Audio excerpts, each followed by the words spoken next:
အားလုံးပဲမင်္ဂလာပါကျွန်တော် special follow channel ကကိုရိပ်ဖြစ်ပါတယ်ဒီနေ့စနေညမှာတော့ဖူဟန်နဲ့ဘန်နေပွဲစဉ်ကိုရွေးချယ်ပေးခြင်းနဲ့ဒီပွဲစဉ်ကပြင်းပြလိုက်တဲ့ကရွေးတင်ရွေးထိုက်တဲ့ရွေးကွက်ထဲမှာပါတဲ့အတွက်ကျွန်တော်အနေနဲ့ရွေးချယ်ပေးခြင်းနဲ့ဆိုတော့ဖူဟန်နဲ့ဘန်နေထိတ်တဲ့တွေ့ဆုံမှုတွေမှာပြန်ကြည့်မယ်ဆိုရင်တော့နောက်ဆုံး6ချိန်ရှိတယ်2009ကနေ2025ကာလအတွင်းမှာထိတ်တဲ့တွေ့ဆုံခဲ့တယ်အဲ့ဒီ6ပွဲမှာဆိုရင်3ပွဲကအပြန်အလှန်သွင်းဖို့မရှိခဲ့ဘူးအပြန်အလှန်သွင်းဖို့မရှိခဲ့တဲ့ပွဲစဉ်ကလည်း0-2-2-2အဲ့လိုရက်လက်မျိုးတွေဖြစ်ထားတယ်ဆိုတော့6ချိန်မှာ3ချိန်စီအနိုင်ရပြီးတော့3ချိန်သေးကြထားတယ်အစင်နာပိုင်းမှာတော့တိတ်ပြီးတော့ကွာချက်တော့မရှိဘူးဗျဒီနေရာမှာဖူဟန်အိတ်ကွင်းရောက်တဲ့နောက်ဆုံး2ပွဲမှာတော့ဘန်ဒီအနေနဲ့နိုင်ထားတယ်ဖူဟန်အိတ်ကွင်း4ပွဲလာကစားတဲ့အချိန်မှာတော့တစ်ဖက်ကို2ပွဲစီအနိုင်ရထားပြီးတော့နောက်ဆုံးဖူဟန်အိတ်ကွင်း2ပွဲဆက်ကတော့အောက်ဈေးတန်းနဲ့ဘော်ဒီရောက်9အောက်တွေပြီးအောင်ဟာတွတ်တွေ့ရတယ်ဆိုတော့ဒီနှစ်သင်းဒီယာဒီပထမအကြော့တုန်းကထိတ်တဲ့တွေ့ဆုံတုန်းကတော့2-3ဆိုတော့ရက်လက်မျိုးနဲ့ဖြစ်ထားတယ်နီးပြစကော့ပါကာအနေနဲ့ဒီပွဲတင်ကအသင်းဟောင်းနဲ့ပြန်လဲရင်ဆိုင်ရမယ်ပွဲတင်ဆိုတော့စကော့ပါကာအနေနဲ့သူ့အသင်းဟောင်းနဲ့ပြန်လဲရင်ဆိုင်ရတဲ့ပွဲတင်3ပွဲရှိခဲ့တယ်အဲ့ဒါက2ပွဲတည်ကြပြီးတော့1ပွဲရှုံးလာတယ်သူ့အနေနဲ့နီးပြပွားမှာဖူဟန်ကိုနိုင်ခဲ့ခြင်းတော့မရှိဘူးတစ်ဖက်ကဖူဟန်နီးပြမာကိုဆေးပါအနေနဲ့ဘန်နေနဲ့ထိတ်ထိတ်တွေ့ဆုံ8ချိန်ရှိတယ်သူ့အနေနဲ့3ချိန်နိုင်တယ်2ချိန်သေးကြပြီးတော့3ချိန်ရှုံးထားတာတွတ်တွေ့ရတယ်နီးပြချင်းထိတ်ထိတ်တွေ့ဆုံမှုမှာတော့2ချိန်စီအသာရထားပြီးတော့2ချိန်တည်ကြထားတယ်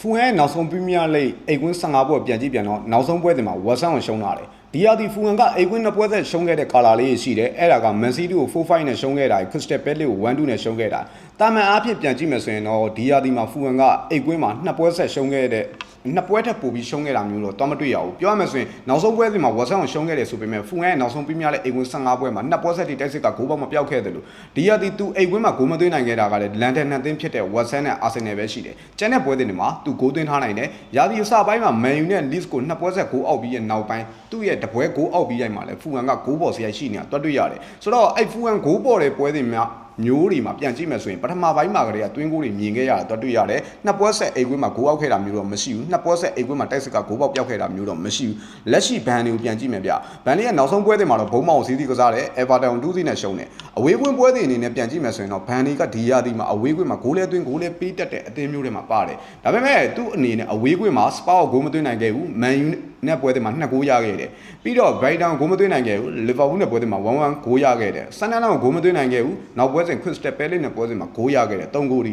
နောက်ဆုံးအေဗာတန်နဲ့ပွဲစဉ်မှာ2ဒီသူ့ကိုပြန်ကြည့်ပြန်တော့လေဒီယာဒီမှာဘန်တွေကအဝေးကွင်းကနေနှစ်ပွဲဆက်တီတိုက်စစ်ကဂိုးပေါက်မပြောက်ခဲ့တယ်လို့အဲ့လို3ပွဲဆက်တီဂိုးအောက်ခဲ့တာကလည်းတစ်ချိန်ပဲရှိခဲ့တယ်ဆိုတော့ပြီးရဘန်လေးရဲ့အဝေးကွင်းပထမပိုင်းမှာပြန်ကြည့်မယ်ဆိုရင်နောက်ဆုံးအဝေးကွင်း15ပွဲမှာဆိုပထမပိုင်းမှာဂိုးမရခဲ့တဲ့ပွဲတွေကဘုံမောက်ရဲ့ဘရန်ဖို့ရဲ့ဒီနှစ်ပွဲပဲရှိတယ်ကျန်တဲ့ပွဲတွေမှာပထမပိုင်းမှာသူဂိုးရရင်ရမရရင်ပြိုင်ပေါက်ဂိုးပေးရတဲ့အစင်နာလေးရှိတယ် CI လေးရှိတယ်ဖူဟန်ရဲ့ပထမပိုင်းတွေကလည်းအဲ့လိုမျိုးလေးကြီးပဲဆိုတော့ဒီနှစ်သင်းရဲ့လက်ရှိဒီယာဒီဖြတ်တန်းမှုအိတ်ကွင်းအဝေးကွင်းစရိုက်နေဆိုရင်ဒီပွဲတွေကနှစ်ဖက်အပြန်အလှန်သွင်းကိုရနိုင်ခြင်းစရိုက်များတယ်လို့ပြီးတော့ဖူဟန်အိတ်ကွင်းမှာဘန်လေးကိုလက်ခံကစားခဲ့တဲ့နောက်ဆုံး2ပွဲဆက်ထိကလည်းဂိုးအောက်ထားတဲ့စရိုက်ကလည်းဒီပွဲတွေမှာဖူဟန်ဂိုးရမယ့်စရိုက်အပြည့်ရှိတယ်လက်ရှိနောက်ဆုံးဒီ